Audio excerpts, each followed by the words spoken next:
podcast du Ridon.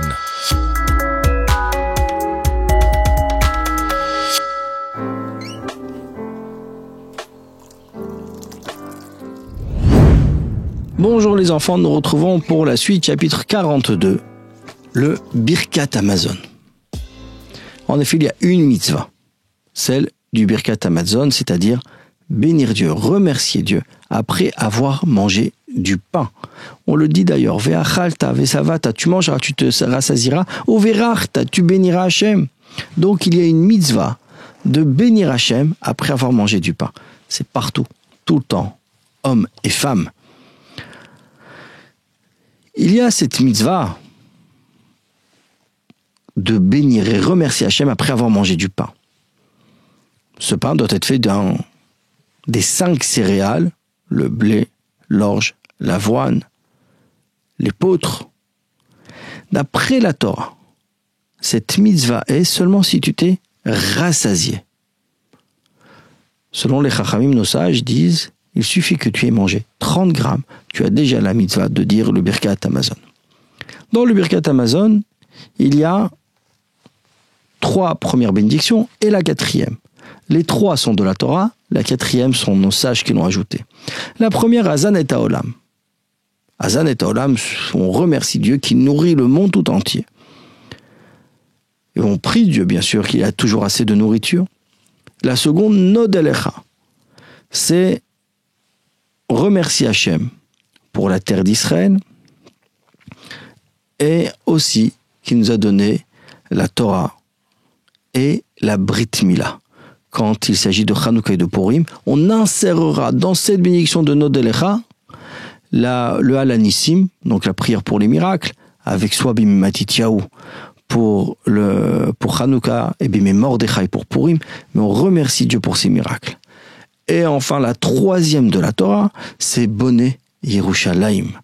C'est là où on demande à Hachem qu'il ait pitié de nous et qu'on puisse vivre toujours dans le respect, dans l'honneur, honneur de soi, sans avoir besoin d'autrui, de tzedaka. Et on termine en demandant à Hachem la reconstruction de Jérusalem. Et on insère ici le Shabbat, le Retzé, c'est une prière spéciale pour le Shabbat, ou le Yale Veyavo, c'est ces prières qu'on fait, que ce soit Rosh Chodesh, jour de fête, etc. Où on continuera, donc c'est dans ce passage juste avant le paragraphe de Boné Yerushalayim. Et enfin, la 4e bénédiction, celle ajoutée par les sages, c'est Atov Ve'ametiv. Remercie à Dieu pour le bien. On remercie Dieu, également on remercie nos hôtes, ceux qui nous ont invités. On remercie nos parents et on prie pour le Mashiach. Quand on fait ce Birkat Hamazon Shabbat ou Yom Tov, Rosh Chodesh, Brit Mila, on a l'habitude d'ajouter quelques lignes aussi. Quand c'est un mariage, il y a les Sheva Brachot, les 7 bénédictions en l'honneur du Khatan et de la Kala. Et avant le Birkat Hamazon, il y a aussi le psaume de Al Naharot Bavel qui est lu, ou bien le Shira Ma'alot si c'est Shabbat et fête. Donc il y a tout un ordre dans ce Birkat Hamazon, que ce soit au début et que ce soit à la fin, avec les petits ajouts.